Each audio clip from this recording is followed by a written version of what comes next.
from Arkansas. There is one foreign leader for whom the Democratic Party seems to reserve special scorn. Leading Democrats have called him a reactionary, a racist, and ethno-nationalists.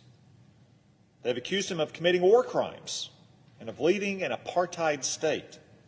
President Biden has called him extreme and said they don't agree on a damn thing. Strong words.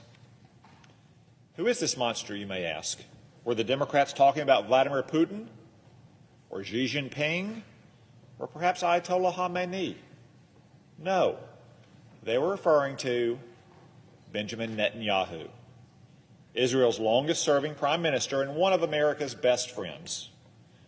Once again, these Democrats have proven their party's tendency to coddle our enemies and condemn our friends.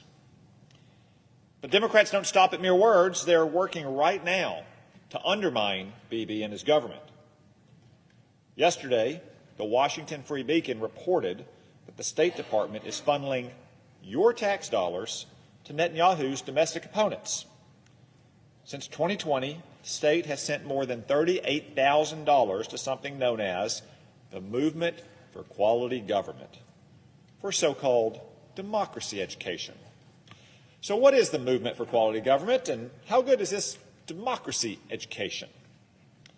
This movement is an activist group that's fomenting unrest against the Israeli government and demanding Netanyahu's resignation. In recent days, left-wing demonstrators associated with this group have protested the government's proposed judicial reforms.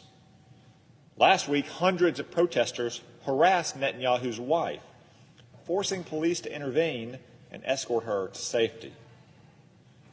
Far from staying neutral in Israel's domestic affairs, Secretary of State Tony Blinken lectured Netanyahu about the judicial reforms to his face, tacitly siding with the demonstrators.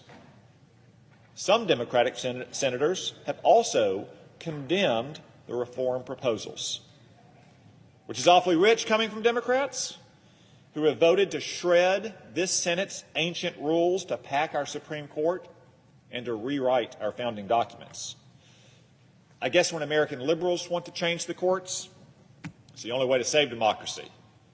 But when Israeli conservatives want to, it's a threat to democracy. Go figure. The State Department doesn't even deny it's funneling money to these left-wing activities, by the way, which is troubling because it's a clear violation